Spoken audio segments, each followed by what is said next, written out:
We always hear about natural disasters occurring all over the world, but the more I read and the more I saw, they're definitely not just natural disasters.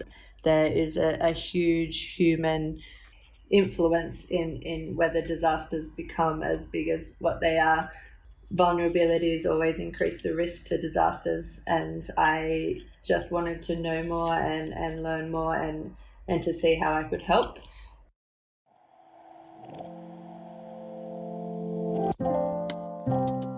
Welcome back to another episode of the Protect the World podcast. Every month, I connect with a different not-for-profit organisation that's making the world a better place. My goal is to learn about the issues they're tackling, interview the founder or director, and then share their stories with you. But I don't just want to share their stories. I want to contribute to their work as well. If you'd like to help me, you can sign up to the Patreon via the link in the show notes. The voice you heard at the beginning of this podcast belongs to Nat Kiemski, Program Director for All Hands and Hearts in Turkey. Back in February, a magnitude 7.8 earthquake struck Turkey, resulting in the deaths of over 50,000 people. Within 24 hours, All Hands and Hearts were on the ground, assisting with recovery efforts and determining how their volunteer-led disaster relief program could best contribute to the needs of the Turkish people. 6 months on, and Nat and her team are still there, working hard on a daily basis to help rebuild a region that is still reeling from February's disaster. All Hands and Hearts' goal is to stay when everyone else has left, and to assist with the long-term recovery needs of disaster-affected areas around the world. When the earthquake struck in February, it was the leading story for most media outlets, and it remained in the news cycle for a week or so, as survivors were still being pulled from the rubble. However, chances are you probably haven't heard much about it since. But the need is still immense. In the city of Kahramanmaraş alone, where Nat and her team are based, there are still over 700,000 internally displaced persons who have been unable to return to their homes. In this episode of Protect the World, I speak with Nat about her experiences in Turkey and her thoughts on disaster relief more generally. And I'm also joined by a very special guest a little later in the episode. Before we get into the podcast, a quick heads up that there were some technical difficulties, which meant I sort of had to switch between the main audio and the backup audio in some parts. And I couldn't quite manage to always edit them together seamlessly. So if there's a few sections that sound a little bit funny, that's what that is. In general, I'd ask you to be a bit forgiving with the audio quality on this podcast. We'll be featuring people from all over the world with varying standards of recording equipment and internet connections. So be sure to focus on the quality of their words, not the quality of their audio. Also, I'm still getting the hang of this whole podcasting thing, so go easy on me. All right, that's enough from me. Let's get stuck into this second episode of Protect the World, featuring Nat Kiemski from All Hands and Hearts. Thanks so much for taking the time today, Nat, to join me and talk about All Hands and Hearts and the work that you're doing in Turkey.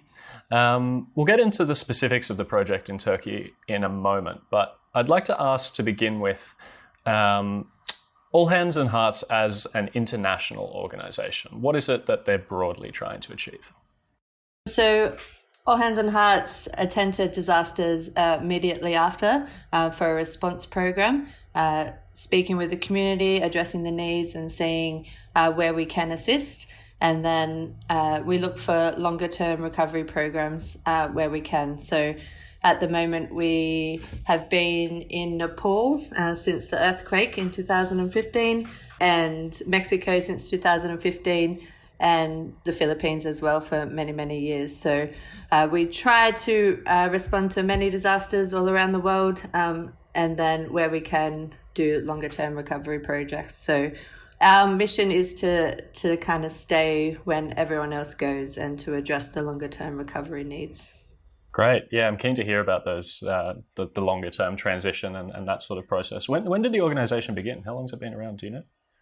So All Hands and Hearts has been around since 2017. So previously it was All Hands Volunteers and then Happy Hearts Foundation. So they joined together in 2017 officially, but worked closely together in response to the Nepalese earthquake. Ah, cool. So that's where the name comes from. Yeah. Cool. That's interesting. And how long have you been working for them? Were you involved in other projects before Turkey, or is this your first assignment? So I've done 2 projects as volunteer. So in the Philippines in 2020, Nepal in 2022. I had my first staff position last year in the Bahamas, and my first role as program director this year. Brilliant. Oh, cool. So you're obviously enjoying the organisation and the work then, by the sounds of it. Yeah, I love it.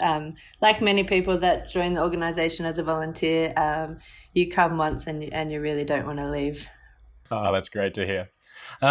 Before we get into the work that you're doing, I was wondering if you could sort of situate us in Turkey, because it's an interesting sort of place geographically. It's this central point between Europe and Russia and the Middle East and Africa.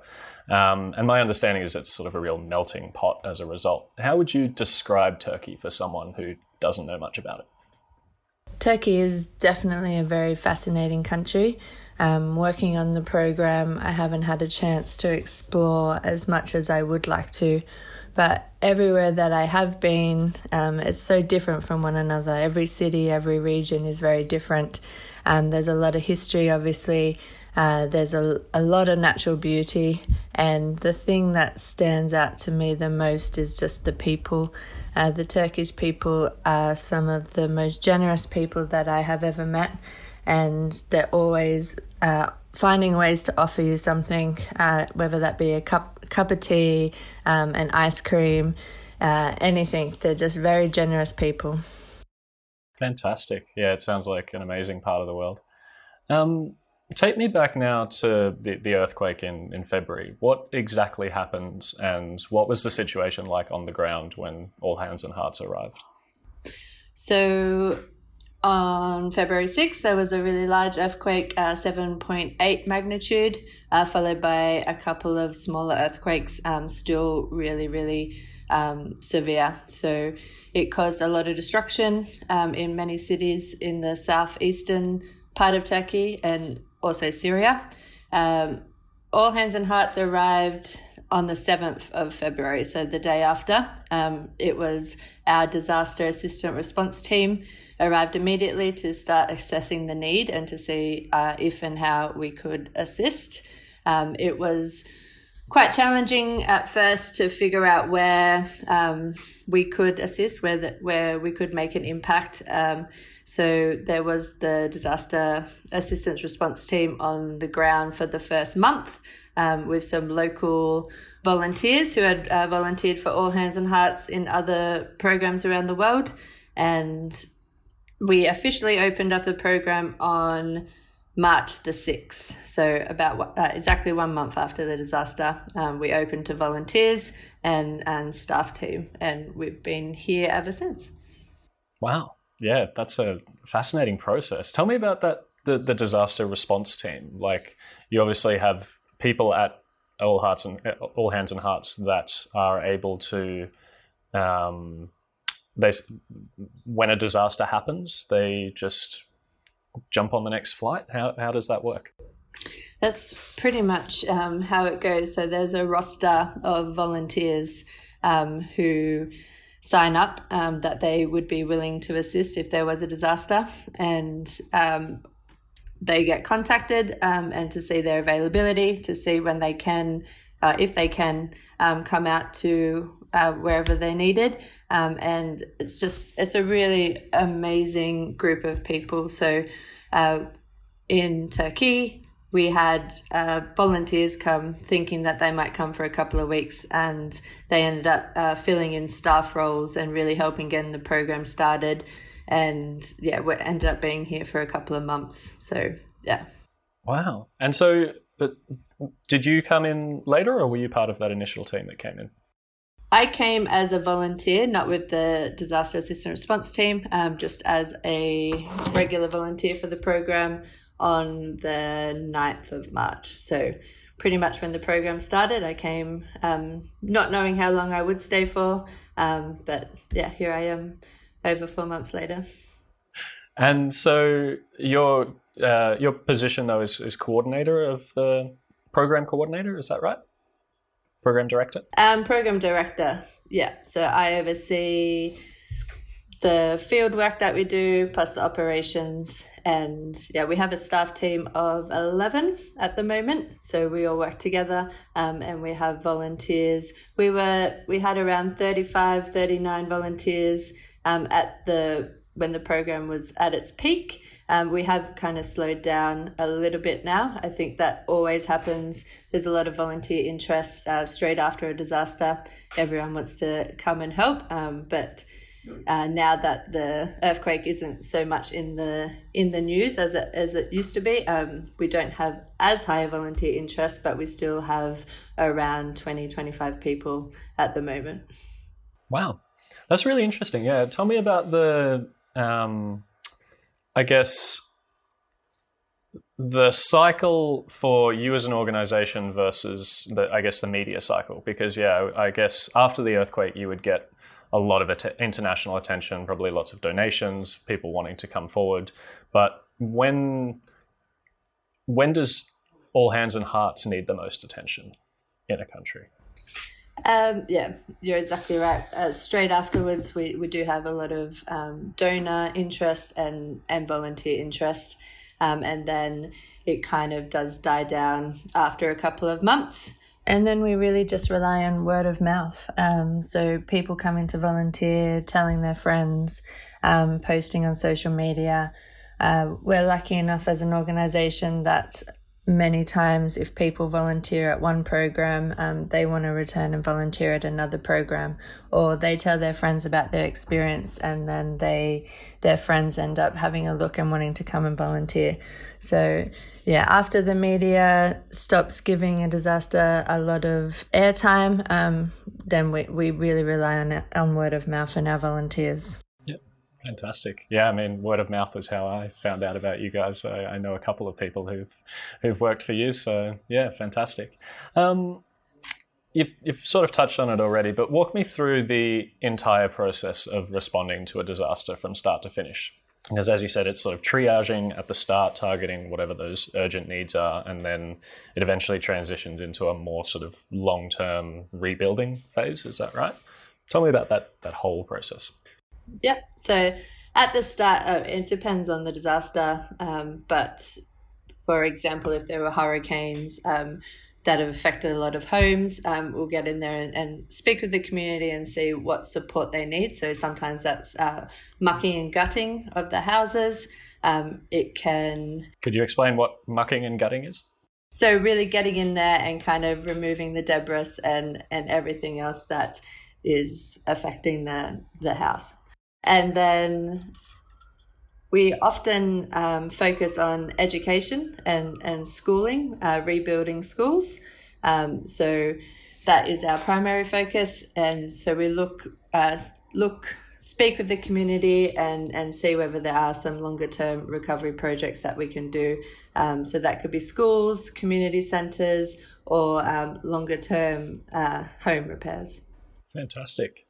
And in Turkey at the moment, could you walk me through the specific projects that you have on the ground there? At the start of the program, we were partnering with local organisations and just helping out wherever we can.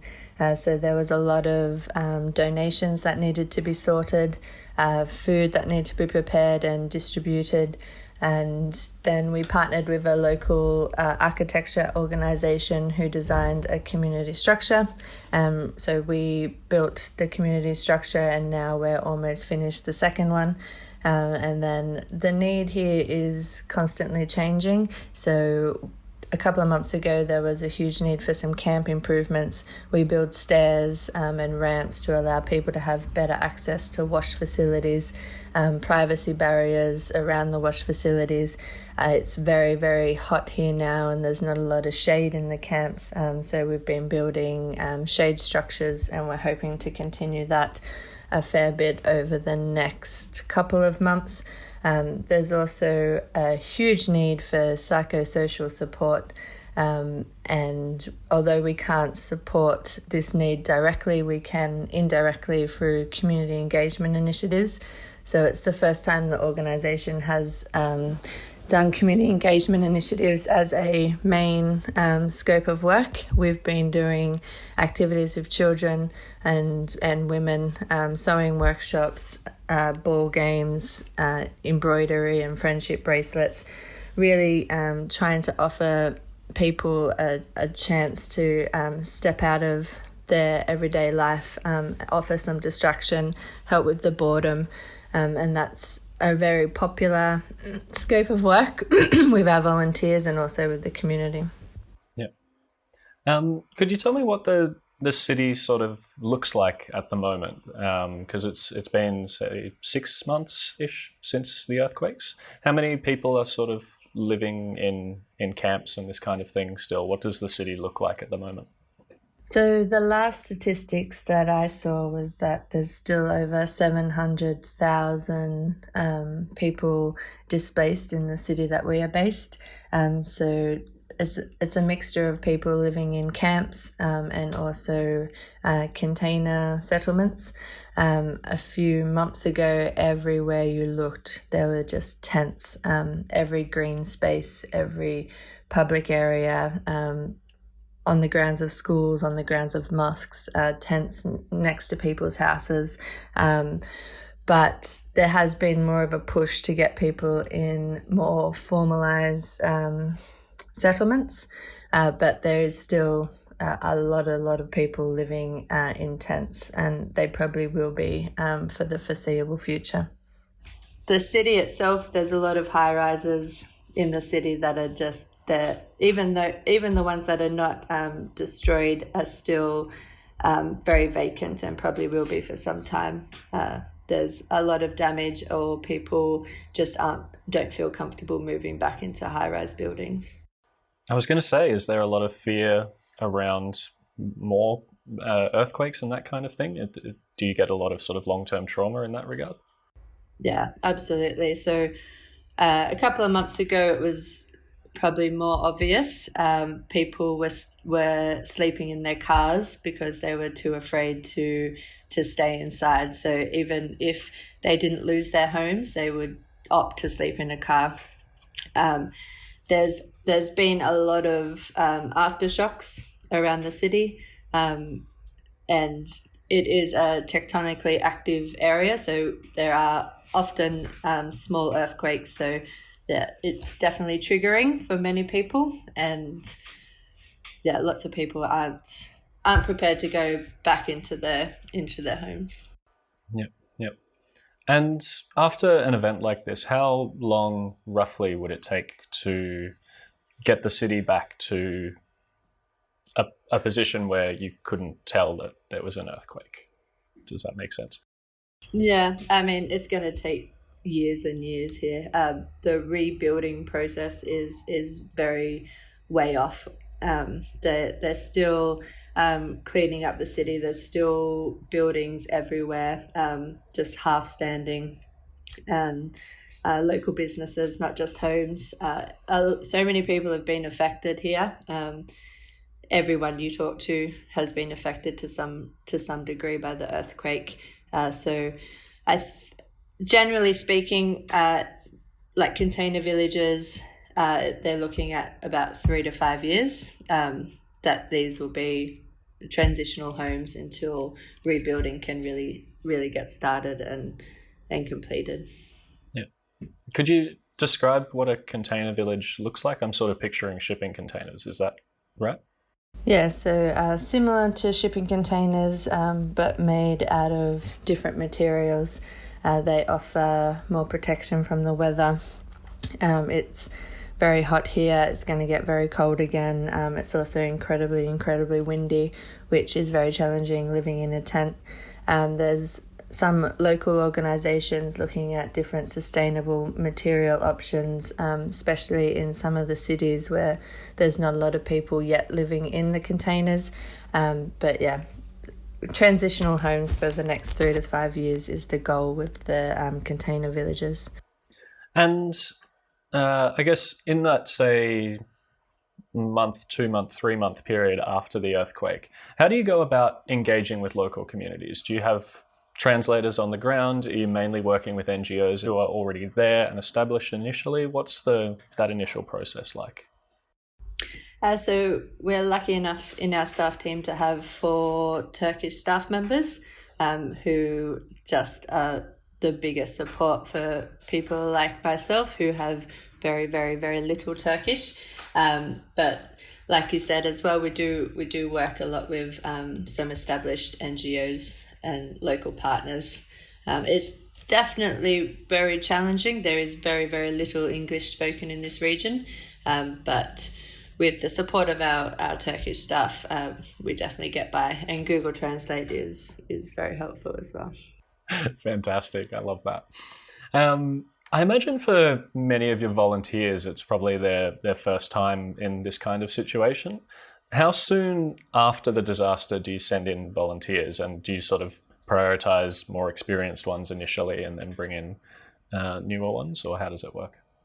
Yeah, so on this program, we did prioritize those with all hands and hearts experience at the start for the first couple of weeks. There was a lot of challenges at the start. It was freezing cold, and obviously in a place where so many people have been displaced, it's really hard to secure a base and a safe place for people to live, for our volunteers to live. So we were camping from the very start. We're still camping now, but yeah, really wanted experienced volunteers or volunteers with specific skills that we needed at the start. And then after a couple of weeks, when we kind of figured out more how we could help and we could welcome some more unskilled volunteers or people that haven't volunteered before. So we've had a really good mix here. This week we welcomed our 200th volunteer, which, quite a large number. Some people stay for a week and some people stay for 3 months. Wow. Oh, that's fantastic. Tell me, what are those skills that you're looking for in the beginning? So after a disaster, what sort of people do you want targeting you and reaching out? So here we really valued people that could speak Turkish. And then obviously people with some sort of construction skills are always really valued, or disaster management skills. But really, we welcome people with any background, any skills at all. Some people, like everyone, makes such a difference here and contributes in some way, and helps us find creative ways to help the community. This past week we had a volunteer who was really, really good at origami, which you wouldn't think would be a sought after skill, but working with them, we were able to teach other volunteers the art of origami and then work with kids to pass on those skills, which was really, really impactful. So all skills and all experience are welcome and really helpful. I was going to say, yeah, that sounds like it'd be a hit with the kids. Yeah, definitely. And how is the education side of things going? Are schools back up and running? What's schooling looking like where you are at the moment? They are back up and running. There's a very long break over here due to summer, so 3 months. So at the moment, schools aren't operating, but they are up and running. So in many cases, there's like selected schools that more kids from the community are going to, and a lot of the smaller schools are still closed, but kids are going back to school. And are there many sort of holiday programs and that kind of thing? Are there things for kids to do in their free time? There are some opening up now, and hopefully more and more will open up, but there is still such a need for things for the kids to do, which is why our community engagement initiatives are are really popular with the kids. We'll go one day and they ask us when we're coming back. So, yeah. Oh, fantastic. Could you run me through what an average day looks like for one of your volunteers from sort of start to finish? What might they get up to? So the day starts for most people around 6:30 in the morning. Everyone wakes up, has their breakfast, packs their lunch for the day, get their tools ready, their PPE, whatever they need for the site, depending on which site they're going to. We put some music on just after 7 to try and wake up anyone that's still sleeping, and get everyone motivated for the day. Everyone gathers around 7:25 for a 7:30 leave, and then go to whichever site that they're on. So that might be construction work or working with local partners, or community engagement initiatives. And then they get picked up from site around 3:30 to return just after 4. At 4:30 we have a group meeting with volunteers and staff, talk about the work from the day, do shout outs for people, safety concerns, any meeting notes that we need to discuss as a group, and also the work for tomorrow. And then we have dinner together, and then generally there's some sort of activity going on of a night time. So that might be trivia or a film night, ping pong, or just people sitting around enjoying the sunset and each other's company. Oh, fantastic. That sounds like a good balance between, I guess, because it would be quite hard work during the days and tiring and, I guess, confronting sometimes as well. So having that balance is really important. Yeah, absolutely. I mean, most people will go to bed by about 9 p.m. just absolutely exhausted from the day. Yeah, absolutely.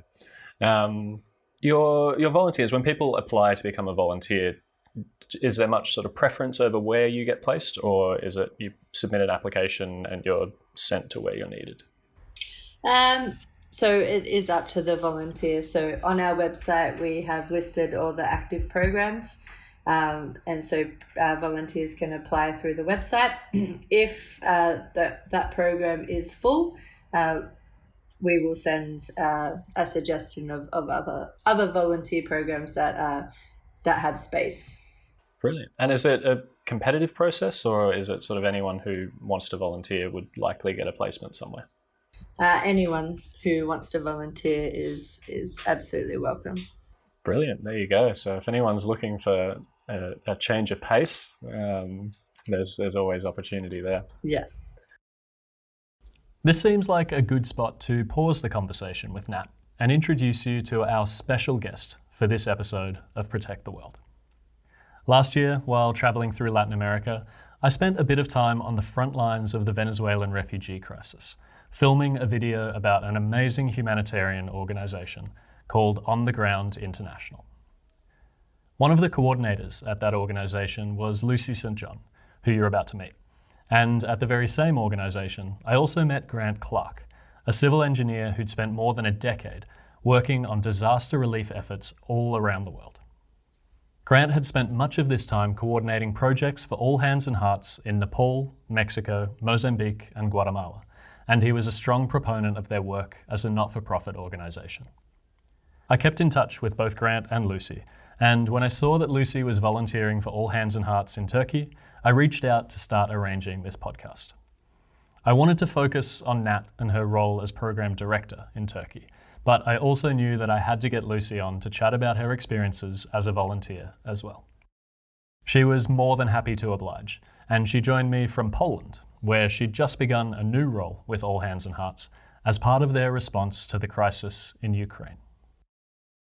Lucy, thank you so much for joining me on the Protect the World podcast. I believe you've been working as a volunteer and a staff member for All Hands and Hearts in Turkey, and also now in Poland with their Ukraine response there. So tell me, how did you first hear about All Hearts and Hands? Have they been on your radar for a while, or was it more of a spontaneous decision?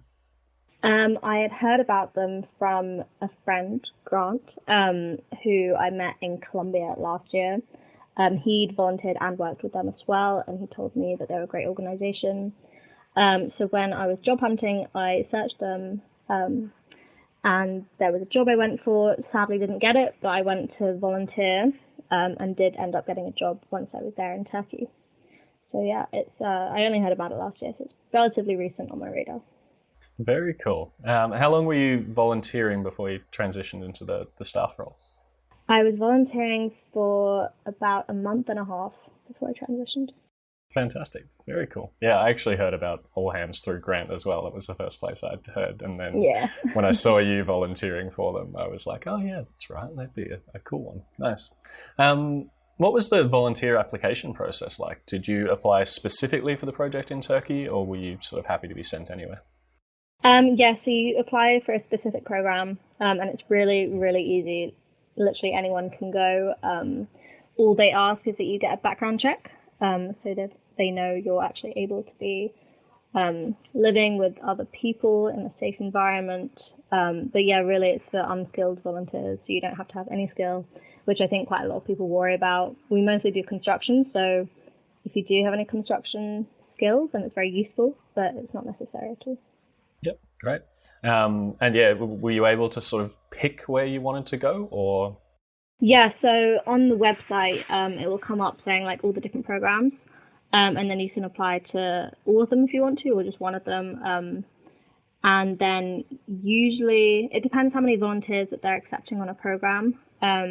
With Turkey, at the beginning we had about 40, and then we lowered it to 30 volunteers. And I know that other programs, especially the ones in the US, they usually only hold about 10 to 15 volunteers. So yeah, if there's space for the volunteers, then you'll get accepted. And if you pass the background check. Very good, cool. And tell me, what were your first impressions of Turkey when you arrived on the ground? Do you remember your first day there? Yes, I remember it. It was really wet and cold, which I was a bit naive about. I hadn't been expecting it to be so cold. Oh, come on, you're from the UK. Yeah, I know, and I was thinking Turkey, it's sunny, but I was so wrong. So I had to go to Decathlon and buy a bigger jacket and a bigger sleeping bag because we were all in tents. We're still in tents there, so it was a bit of a shock, to be honest, getting there. But it was they told me exactly what to expect, but I think getting there it still is a bit of a kind of diving in the deep end, because it was raining, it was wet, it was muddy, and we were sleeping in tents. We didn't have any proper shelter apart from tents, so it was a very unique experience, but it was cool. Yeah, interesting. And how soon after the earthquake did you arrive? When did you get there roughly? So the earthquake was on the 6th of February, and I got there on the 13th of March. Okay. So like a month and a bit after. And what was it like there at that time? Like, how much recovery had taken place? How much was still to be done? What did it sort of look like there? There was still a lot of recovery that needed to be done. Yeah, everyone was very much in the response phase. So like all the NGOs working and the government, we were still like making sure that everyone was set up in tents, providing food, providing shelter, and then just making sure that they had the essential needs in order to survive. And like I said, it was very cold, so they really did need shelter, like proper shelter.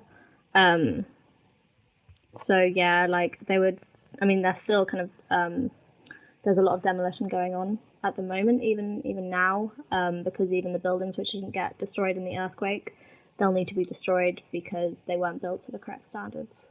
Yeah, that makes sense. I'd like you to describe what an average day looked like for you while volunteering for All Hands and Hearts, but I guess really try to paint a picture for me. Like, what was the first thing on your mind when you'd wake up? What'd you have for breakfast? How'd you feel at the end of each day? All of those kinds of things. So run me through a whole day. Firstly, every day is usually a little bit different, but the general gist, you wake up. When I was first there, we were waking up at about 7 a.m., so not too early compared to some other programs. So waking up at about 7 a.m., we'd be in tents of about 3 to 4 people at the beginning. And yeah, you'd go to the toilet. At that time, we were only sharing one toilet between like 40 people, and one shower between 40 people. So that was wouldn't want to be the person having to clean that. Yeah, exactly.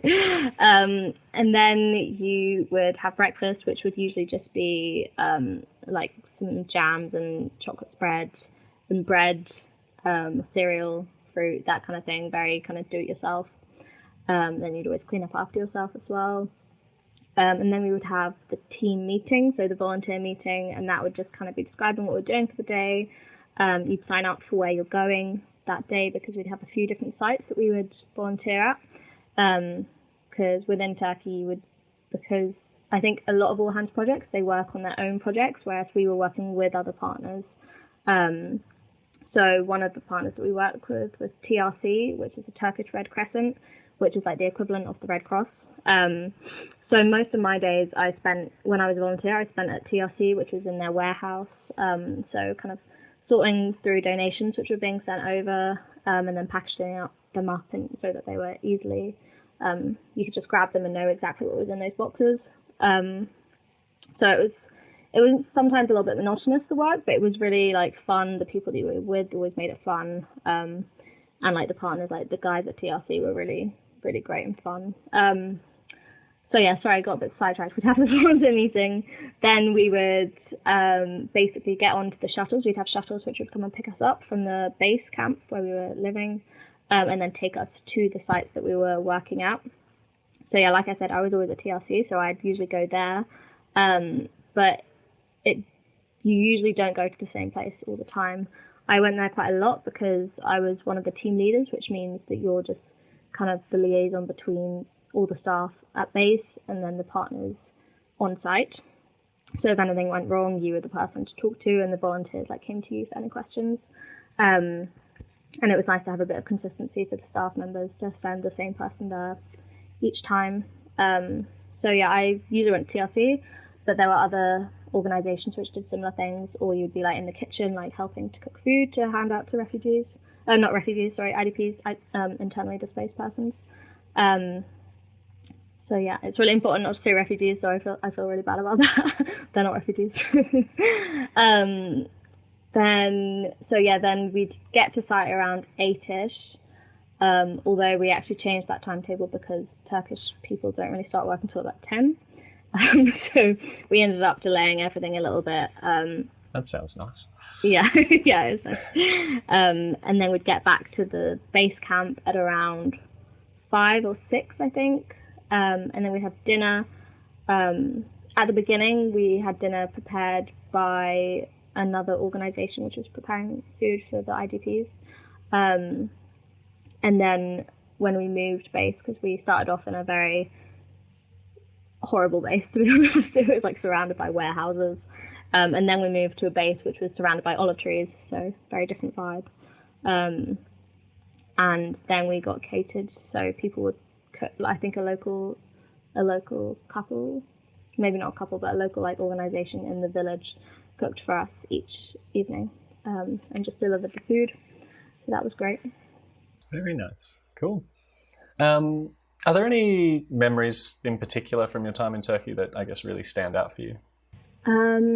That's a really good question. I think whenever I look back on my time in Turkey, I feel just very lucky because it was all such an amazing experience. I mean, definitely there were hard times, but for sure there were some amazing days. I think my favourite memory is when we were at the new base. We were in a nice, natural surroundings, and then two men who one of our Turkish staff members had kind of connected with a little bit. They came to the base and they bought 2 massive trays of baklava. Have you had baklava before? Yeah, it's my favorite dessert.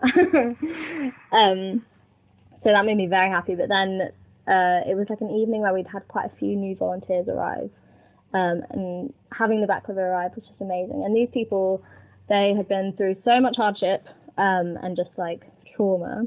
And yet I think it just really represents the Turkish culture because they were just so giving still, even though we, obviously we were there to help, but also we're all quite privileged being able to help like that. So it just felt like they were yeah, just so kind and generous. I can't really like put it into words like how great that community was and their culture is.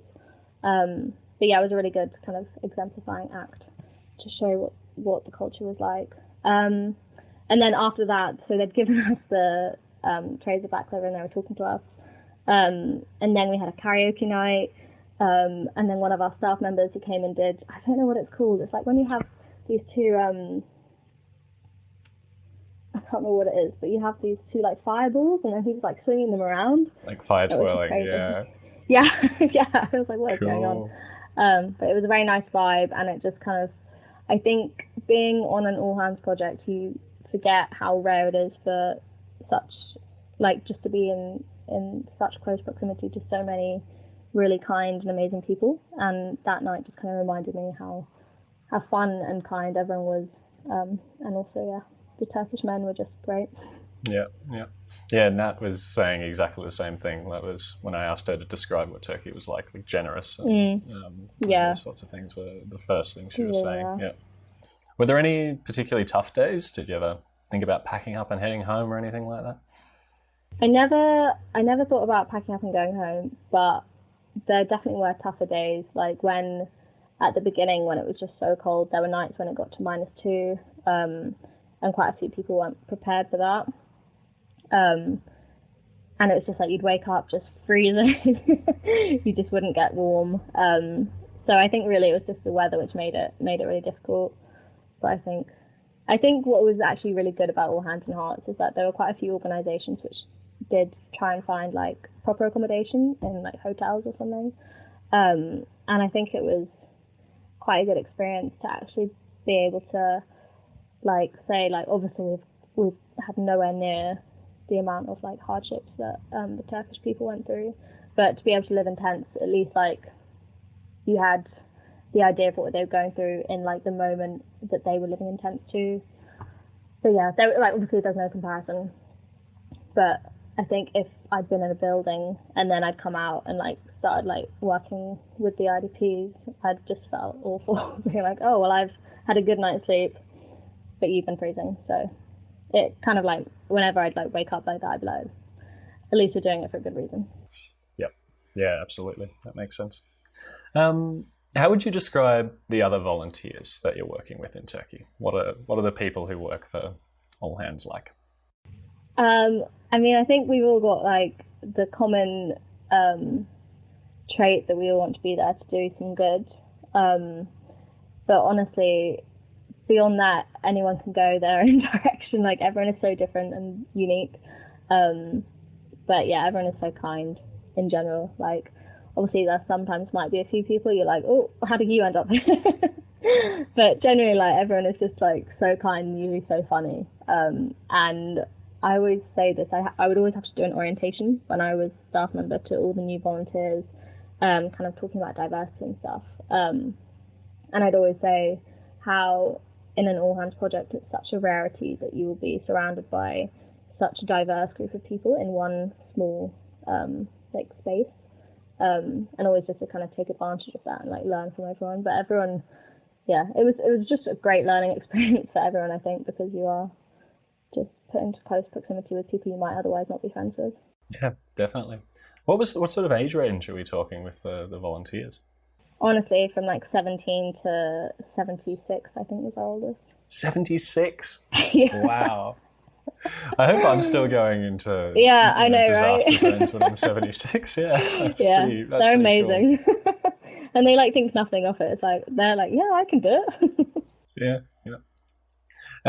And tell me, you're now in Poland. You're not in Turkey anymore. How did that happen? And what's it like there? So I left Turkey because I applied for a visa extension and sadly got rejected. So had 10 days to leave, and then I got a new position with All Hands, which actually isn't based in Poland, but it's useful to be in Poland because I'm working with both the Poland and Turkish teams on kind of putting together proposals to send out to potential donors, talking about like what we have done in both Poland and Turkey, and then what we want to do if we get the funding for it. So it's another interesting role which I'm enjoying. It's very different from Turkey. I can imagine. Yeah. I suppose the weather might be similar. Well, the weather is actually, it's all right, but Turkey was so much hotter. Yeah, that makes sense. Because I think Nat mentioned you guys are planning on or hoping to extend the work in Turkey, and I assume in Poland as well. Is that you're in that process at the moment, are you? Yes, so we've just extended to November, but it looks like we'll probably keep extending, hopefully. Yeah, very good. And final question, what would you say to someone who's thinking about volunteering for All Hands and Hearts but isn't sure if they'd be a good fit? I would say just apply. I think everyone leaves All Hands and Hearts feeling like, as cringy as it sounds, like they've learned something about themselves. And even if you don't learn something about yourself, you'll definitely learn some new skills. You'll definitely learn about a new culture. I'd always say, like, if you're unsure, just put a shorter time than, like, maybe just do a week, because usually you can extend once you're there. But yeah, 100% go for it. If you're thinking about it, there's usually no good reason not to do it. You're helping people, you get to meet an amazing group of people. Yeah, there's only positives, really. It might be a bit of hard work, but you feel great about it at the end of the day. So definitely do it. Fantastic. That is a ringing endorsement. Well, thank you so much, Lucy. Is there anything else that you wanted to talk about or mention or emphasize? No, I think I've covered it all. But yeah, just come volunteer with us. It's a great organisation. I think I did like a master's in humanitarianism, which is very critical of any organisation. And obviously, every organisation has its flaws, but All Hands and Hearts, I would say, it's a good organisation to volunteer for sure. Yeah, fantastic. All right, well, all the best with your future work and wherever you end up next as well. Thank you so much for taking the time to chat with me today, Lucy. I really appreciate it. No worries. Thanks for having me. So there you go. If you've ever seen yourself as a potential disaster relief worker, or if you're just looking for a change of pace, a volunteer position with All Hands and Hearts is the perfect way to find out if humanitarian work is the right fit for you. You'll need to organise your own transport to the location, but once you arrive, your food and accommodation is covered while you're working. And you can rest assured that you'll be making a real impact wherever you end up. Okay, back to the podcast. I want to ask you, I guess I was sort of doing a bit of research on the earthquakes and Turkey's history and that kind of thing, and I suppose a little bit surprised to hear that there was a similar earthquake back in 1999 that killed about 20,000 people, I believe. What are your thoughts on sort of the recovery process as a whole in Turkey? Do you think if, say, 20 years from now, there were to be a similar earthquake, would we see the same levels of destruction that we have seen and loss of life? Or are you confident that they'll be able to sort of build back better in that regard? We hope that there has been a lot of lessons learned from this year's earthquakes, that they will build back better with more resilient buildings. Like you said, there has been major earthquakes before, and there's always earthquakes in this region. So investing in more resilient buildings is an absolute need here in Turkey. And although I don't know the details of the building plans, we would hope that they are building back better. Yeah, absolutely. Okay, I'd like to turn the focus towards you now, if that's okay, Nat. I'm interested with this project to find out a bit more about the kinds of people who work for NGOs and what sort of motivates them and that kind of thing. Tell me about your journey into this role. Did you dream of coordinating disaster relief when you were a little kid, or? Probably not from when I was a little kid, but a number of years ago, it definitely started to be on my mind. Like you, I always enjoyed traveling, and my interest in traveling took me to some really interesting places around the world. At the same time, I was studying a postgraduate degree in environmental management, and during that time I was in Sri Lanka in an area that was heavily affected by the 2004 tsunami. And then it really started making me think more about disasters, and I started studying Masters of Disaster Resilience and Sustainable Development. I guess what really interests me was we always hear about natural disasters occurring all over the world, but the more I read and the more I saw, they're definitely not just natural disasters. There is a huge human influence in whether disasters become as big as what they are. Vulnerabilities always increase the risk to disasters, and I just wanted to know more and learn more and to see how I could help. So I met some volunteers when I was backpacking through the Philippines a number of years ago. I met some volunteers who were it was just all hands volunteers at that stage, and they told me about the organization, and I found it really, really interesting, but it kind of slipped my mind for a number of years. And then when I was studying my Masters of Disaster Resilience, I looked into it again and started looking deeper and decided to volunteer in the Philippines. So that was just before COVID, and I went for a couple of weeks, and then I had to come back to Australia for something, and I just had fallen in love with the program and with the organization, and kind of told my boss that I'm going back for a few months. Unfortunately, COVID prevented that, but as soon as restrictions were lifted, I went to Nepal to volunteer there. So that program was building a health center, which was a really interesting experience.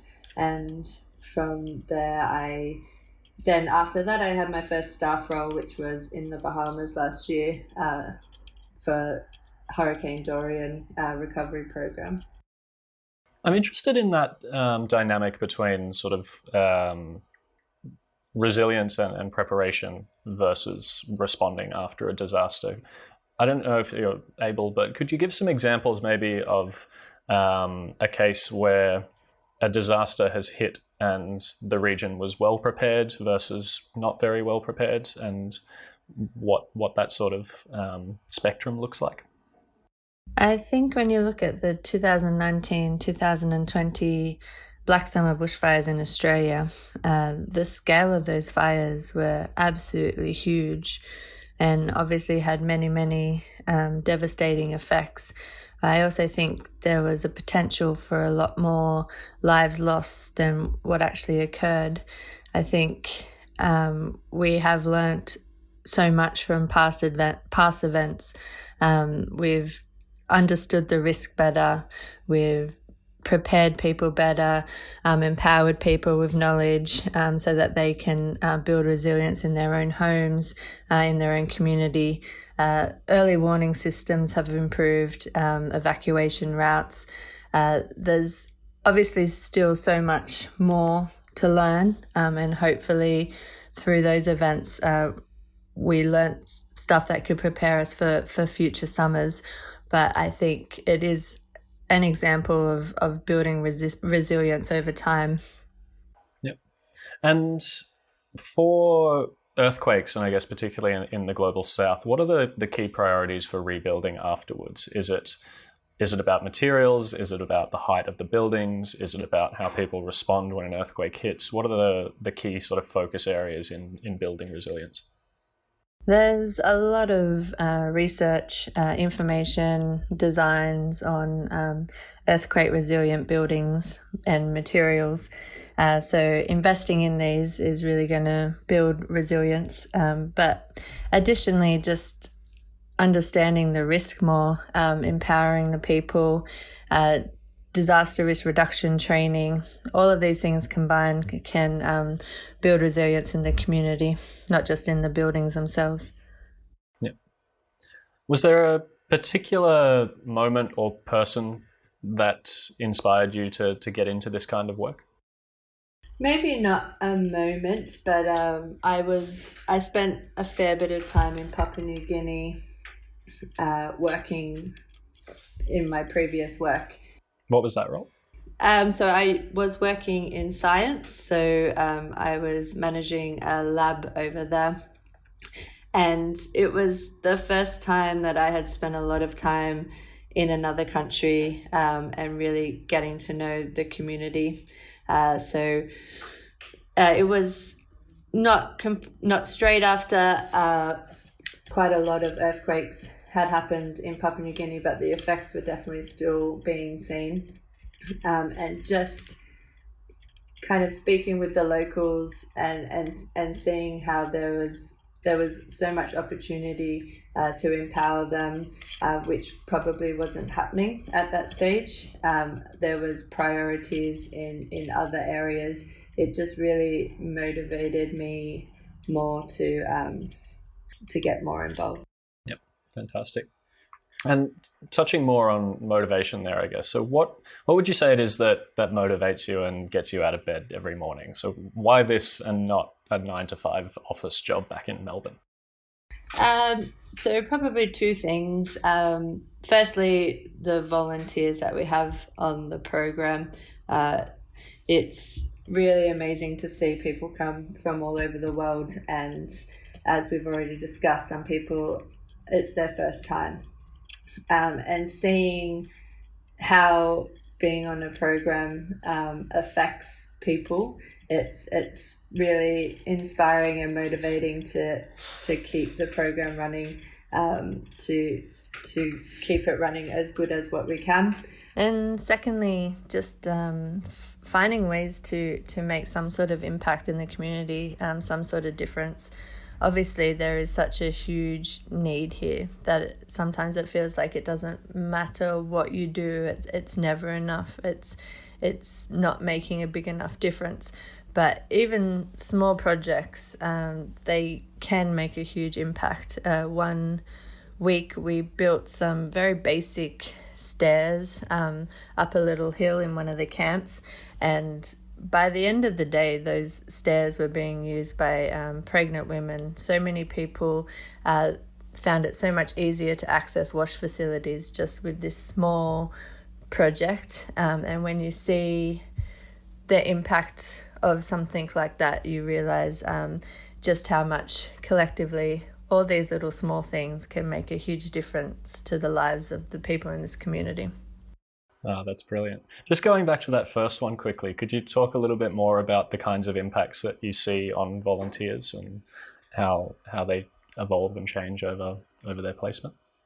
Sure.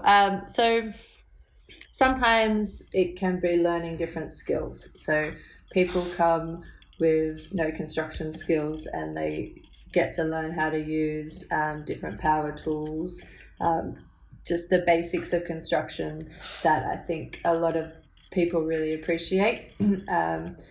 We have volunteers sending us messages after they return home and telling us how they've used skills that they've learned on the program to make repairs at their houses or something similar.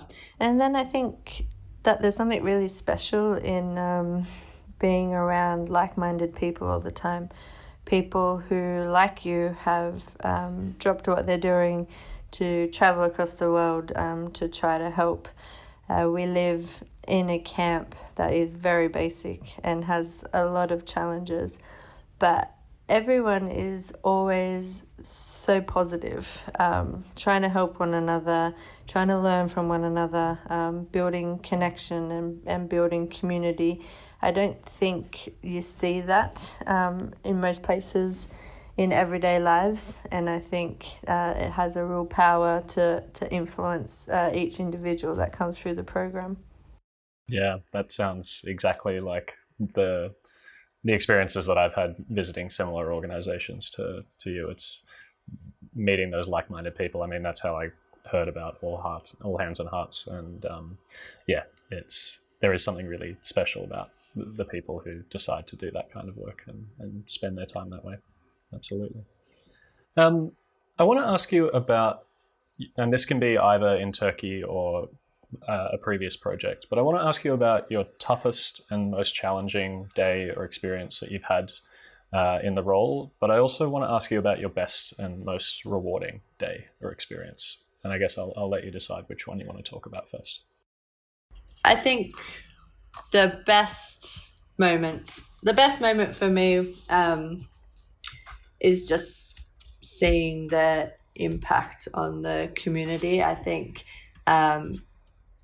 last year when I was on the Bahamas program, at the end of the program, the organization had been there for 3 years and had built such strong relationships with so many members of the community, not just the people that we were working on their homes, but also local business owners.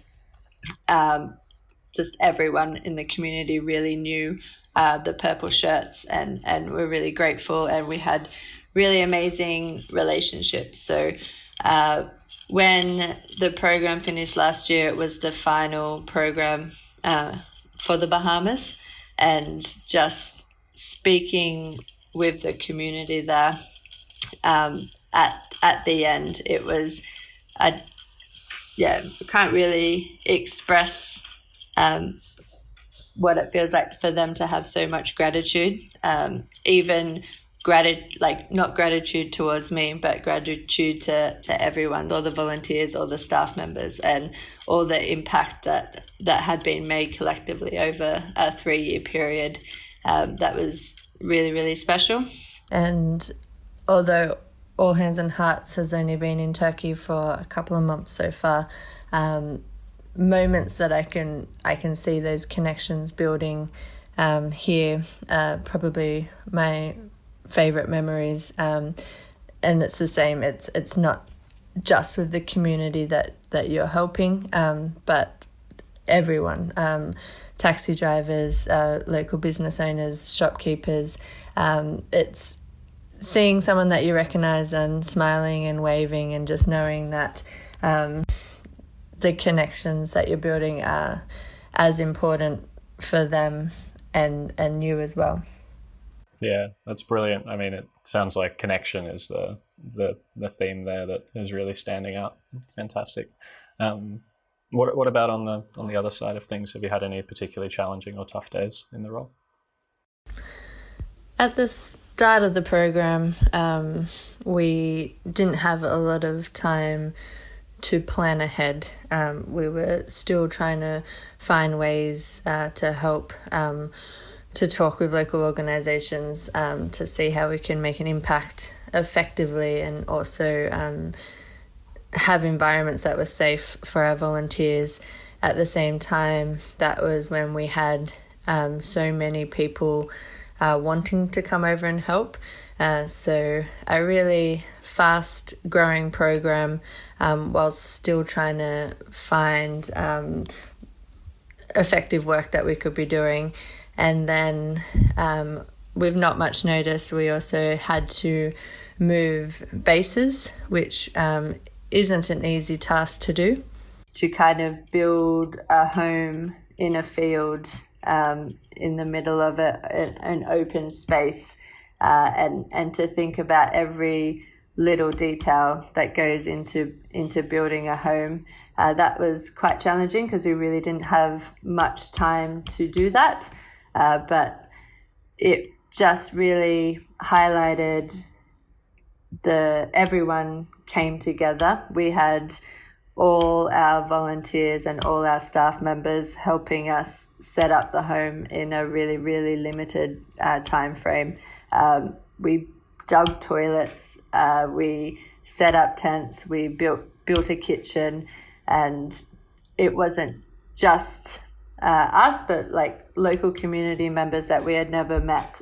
So in a village that we had never been to before, we didn't have any connections, any relations. We had neighbours offering, power, helping us find water.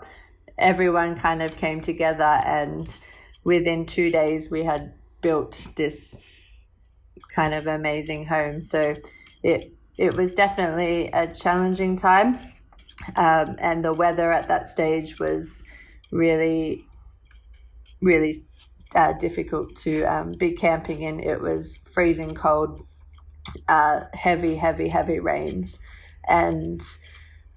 but at the same time, we all were very mindful that there were hundreds of thousands of people living in tents in the same conditions, and they didn't have any options.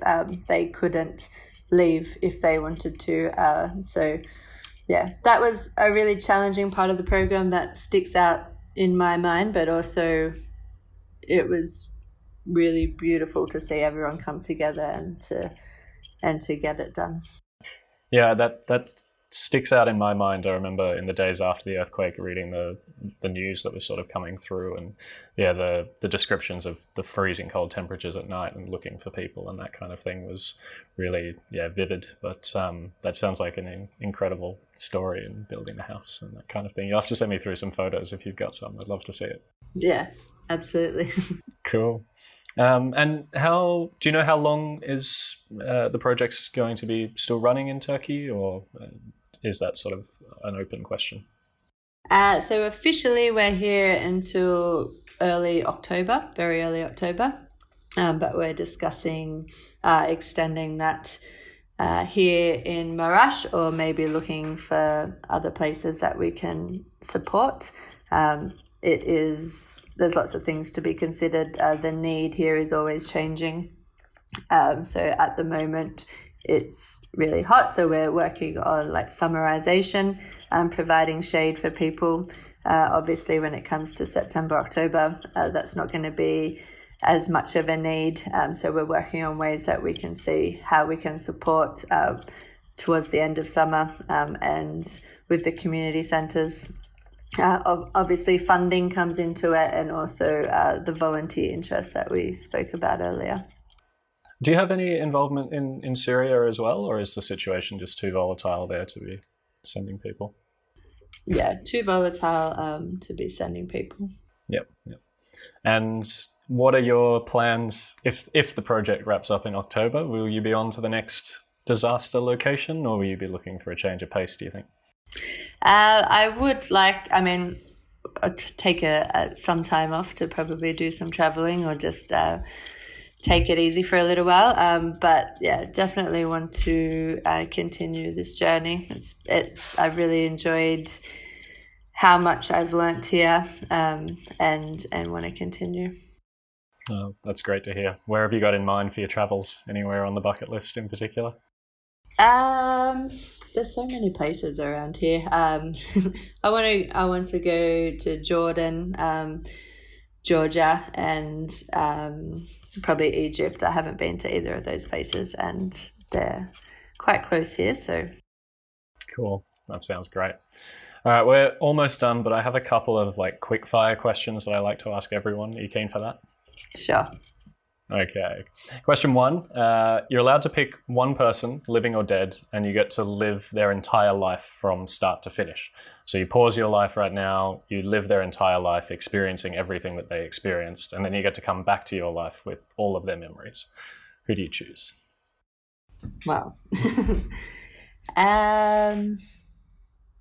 That's a good question. I don't know why, but I've always really, really loved Oprah. So,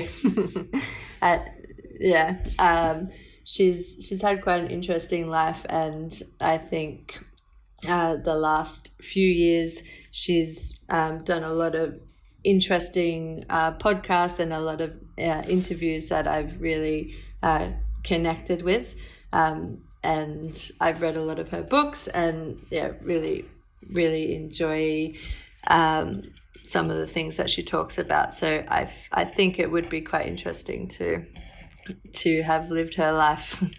Yeah, she's definitely had an interesting life. I was scrolling Netflix the other day. I think she's got a long interview with Michelle Obama or something like that. I think I added that one to my list. Cool. That sounds very interesting. I haven't had Oprah before. You're the first one that said that. So good work on being unique. Thank you. All right, question 2. You wake up tomorrow and find you've been elected as president of the world. You've got full power and everyone's sort of supportive of what you're doing. You don't need to compromise to win votes or anything like that. What's the first thing you change about how we as a global community respond to or prepare for disasters?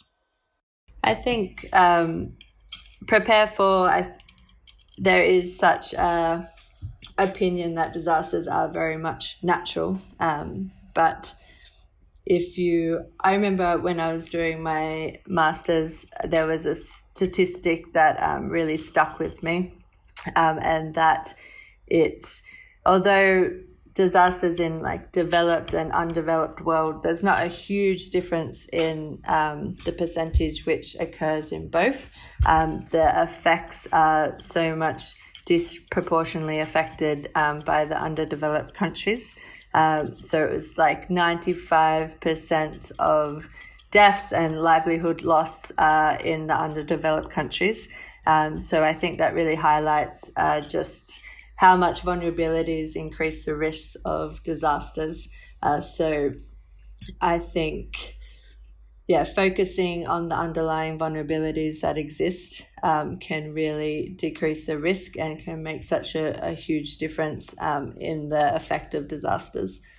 Do you have any theories on the best sort of ways to improve that? Is it increasing foreign aid? Is this UN intervention? Is it within the countries themselves? What's the sort of best avenue as a global community?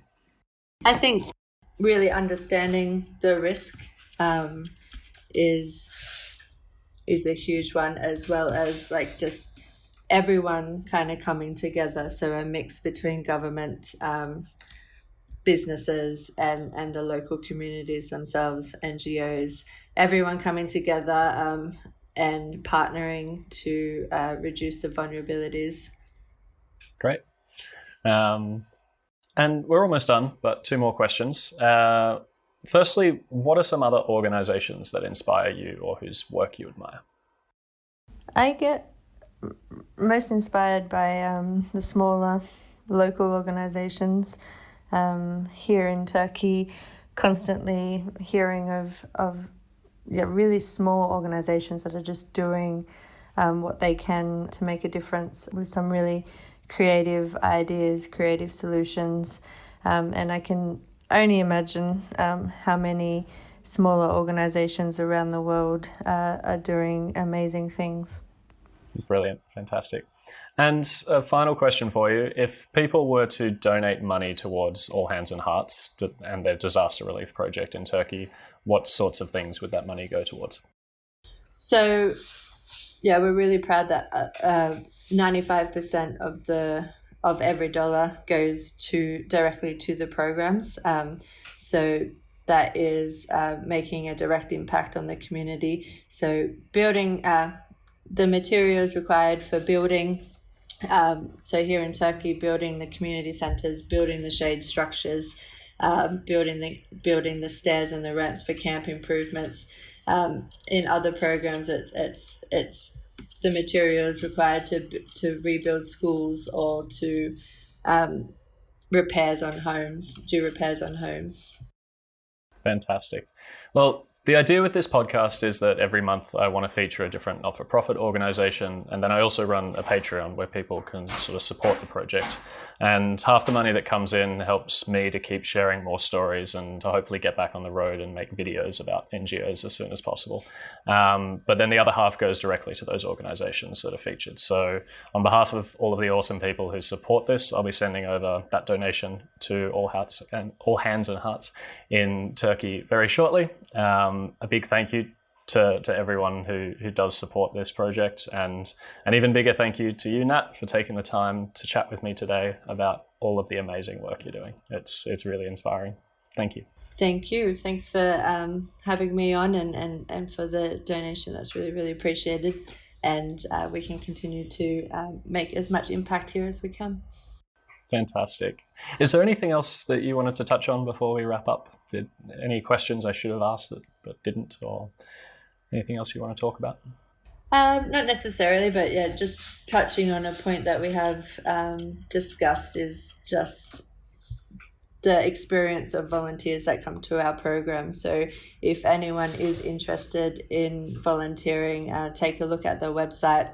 There's lots of opportunities all around the world, and it's such an amazing experience that can not only change the lives of the community members, but can really change your life as well. And we are open to everyone, and yeah, you should also come and see us somewhere. Brilliant. Yeah, I'm very intrigued by all hands and hearts, so I'm definitely going to be keeping that one on my radar for future years. I'd be very keen to get involved at some point. So to anyone listening, there's always an option for you. All right, thanks so much, Nat. I really, really appreciate you taking the time. Thank you.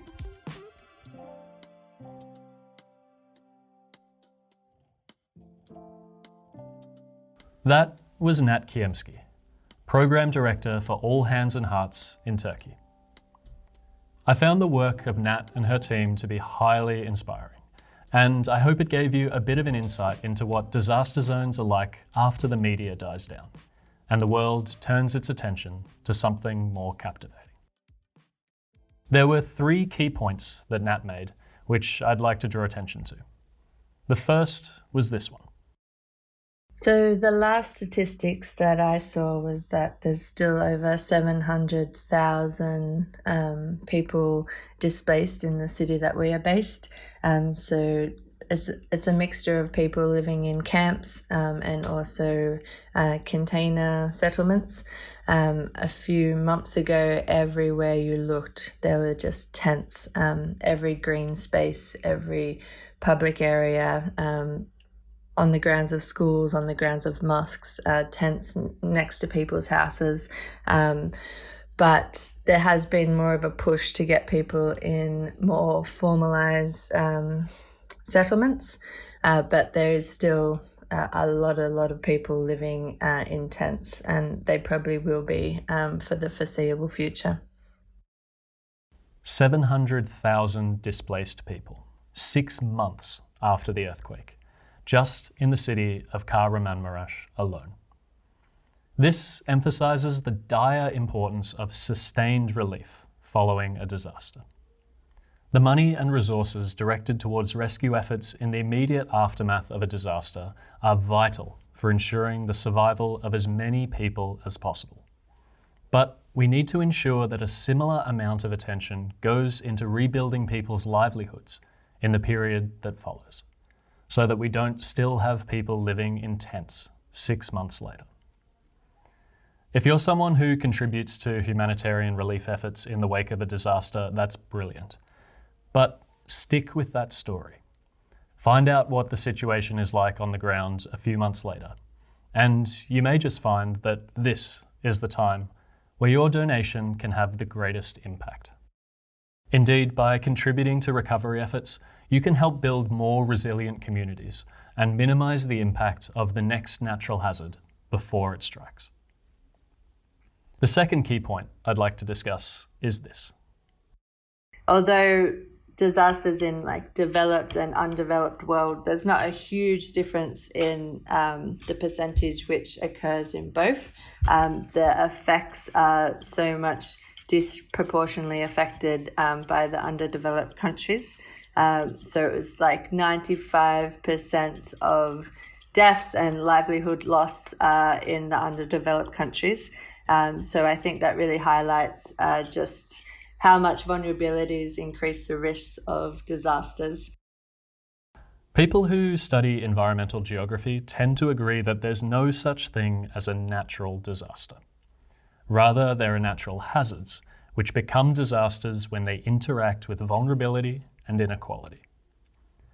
Imagine identical floods impacting the Netherlands and Bangladesh, identical earthquakes striking Japan and Haiti, or identical droughts hitting the US and Somalia. The human impact, and especially the loss of life, wouldn't come close to being comparable in any of these scenarios. More than 90% of deaths from natural hazards in the last 50 years have occurred in the global south. But there's a reason that you don't really hear about it. It's been estimated that 45 times as many people would have to die in an African disaster for it to garner the same media attention as a European one. So seek your news from independent media outlets that treat all humans equally. If you heard more about the 5 people who drowned in a submarine looking for the Titanic last month than you did about the 600 asylum seekers who drowned the same week while trying to cross the Mediterranean, you might want to reassess where you're getting your news from. Finally, I want to emphasize this point. And then I think that there's something really special in being around like-minded people all the time. People who, like you, have dropped what they're doing to travel across the world to try to help. We live in a camp that is very basic and has a lot of challenges, but everyone is always so positive, trying to help one another, trying to learn from one another, building connection and building community. I don't think you see that in most places in everyday lives, and I think it has a real power to influence each individual that comes through the program. This is such an important point. Protect the World is focused on inequality and biodiversity loss, 2 topics which are pretty depressing to spend a lot of time on, if I'm honest. But there's a reason I do it. It's the people. And in the case of biodiversity, it's the natural world as well. Whenever I visit NGOs, they are, without fail, filled with the kindest, friendliest, most generous people you'll ever meet. And that outlook is infectious. In the West, our societies are increasingly centered around individualism. Individual solutions to individual problems. If we just manage our time better or improve our mindfulness, we'll be able to cope with the stresses of day-to-day life. But that's bullshit. Life's too short for coping to be the goal. More often than not, it's not about self-improvement. It's about increasing connection. It's about finding your people and working to achieve something that matters to you. If you're going into your job each day and finding yourself getting frustrated at the things people are preoccupied by or by the kind of work that you're doing, then start making a plan to get out. And I really want to stress that I'm not making any kind of moral judgment here. If you love what you do, whatever it is, then please don't stop doing it, unless it's like torturing puppies or something. But if you don't love what you do, then do something else. And maybe that something could be heading to All Hands and Heart's website and signing up as a volunteer. It's a fantastic opportunity for anyone with itchy feet who wants to make a meaningful contribution in the lives of others. If you'd like to support All Hands and Hearts, you can also donate to them directly by visiting allhandsandhearts.org, and you can follow them on the usual social media channels. On behalf of all the amazing people who support this project, I was able to make a donation of around $100 to All Hands and Hearts project in Turkey. If you'd like to help me give more money to more amazing NGOs in the future, please consider signing up to the Patreon via the link in the show notes for as little as $5 a month. Another big thank you to everyone who supports this project and to Nat Kiemski for being keen to chat with me about the incredible work of her and her team. I hope you found All Hands and Hearts as inspiring as I did, and I'll see you next month for another episode of Protect the World.